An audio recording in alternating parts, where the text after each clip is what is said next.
Good evening, my beautiful TikTok fam bam. I know I missed yesterday, but I was visiting with family, so what can I say?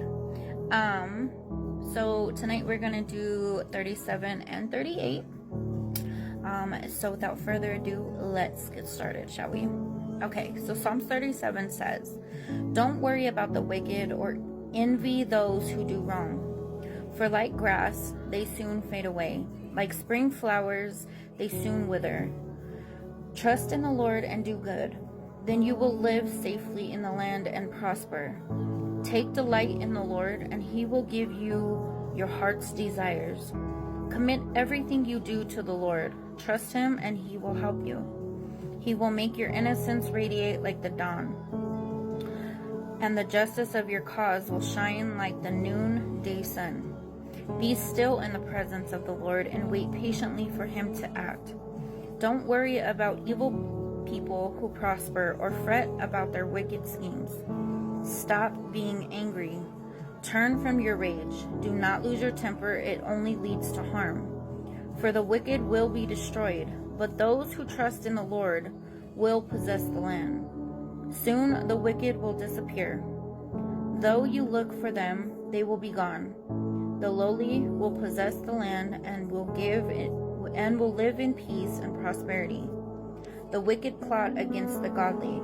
They snarl at them in defiance, but the Lord just laughs, for he sees their day of judgment coming. The wicked draw their swords and string their bows to kill the poor and the oppressed, to slaughter those who do right. But their swords will stab their own hearts, and their bows will be broken.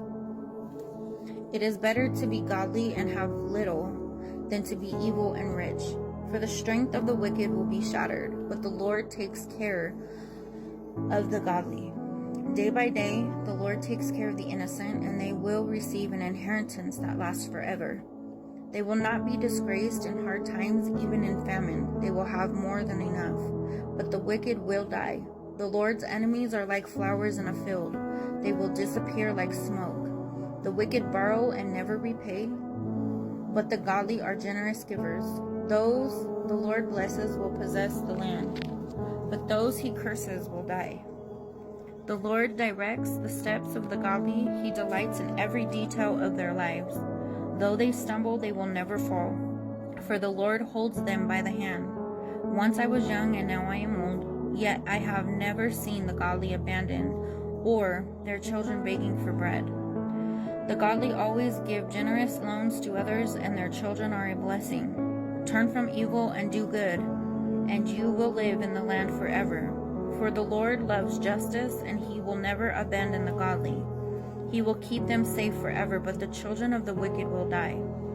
The godly will possess the land and will live there forever. The godly offer good counsel. They teach right from wrong. They have made God's law their own, so they will never slip from his path. The wicked wait in ambush for the godly, looking for an excuse to kill them. But the Lord will not let the wicked succeed, or let the godly be condemned when they are put on trial. Put your hope in the Lord. Travel steadily along his path. He will honor you by giving you the land. You will see the wicked destroyed. I have seen wicked and ruthless people flourishing like a tree in its native soil, but when I looked again, they were gone. Though I searched for them, I could not find them. Look at those who are honest and good, for a wonderful future awaits those who love peace.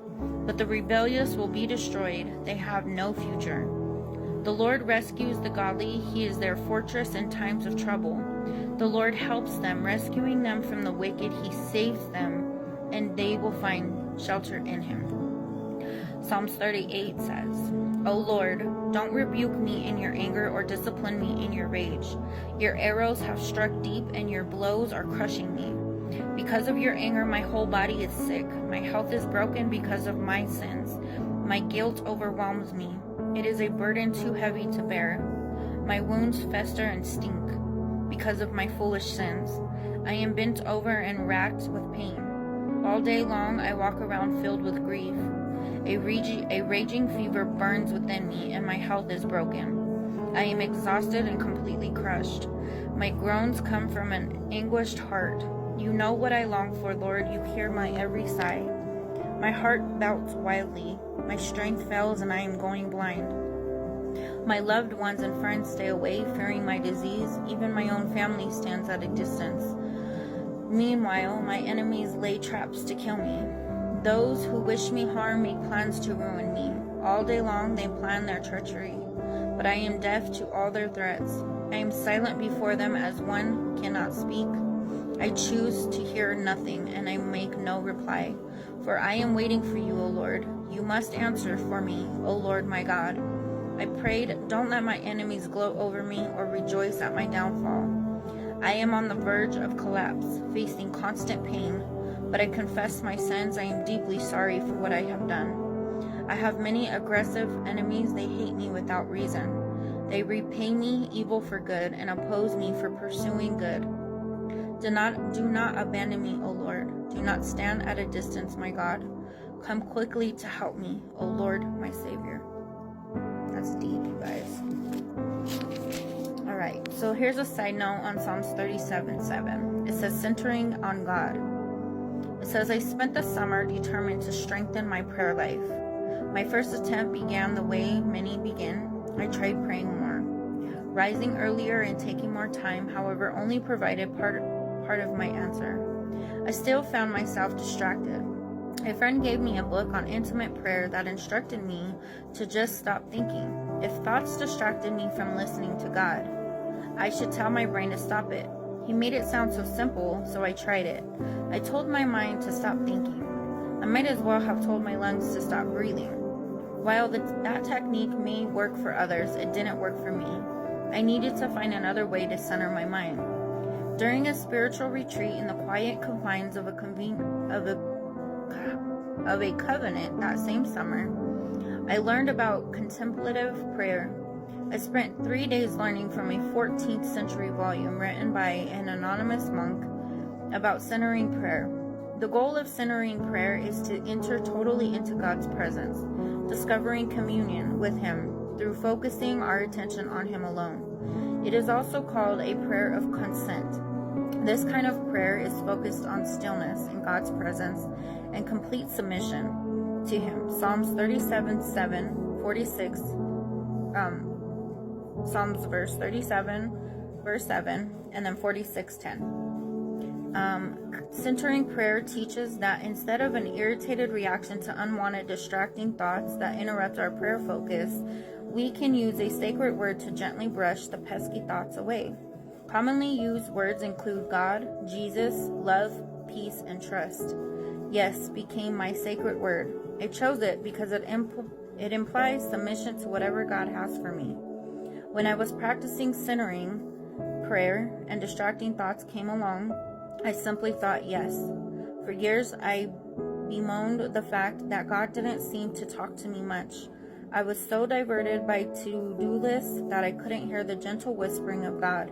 Centering prayer has helped me to quiet my spirit and has improved my spiritual healing. I love that because it's so true. We can get so distracted by a thought. Because the devil, when we're spending quiet time with God, the devil definitely wants to do everything he can to interrupt that time. So, guys, I hope today you guys were blessed beyond measure. I pray tonight that you have a hedge of protection around you as you go to lay down and go to bed. I pray sweet sleep over you guys. Just know that you are loved, cherished, honored, highly favored, prayed over. I love you all so much. God bless you guys abundantly, and God willing, I will see you in the morning. Till the next one, I'm out. I love y'all. And if you need prayer, do not hesitate to reach out. God bless you guys.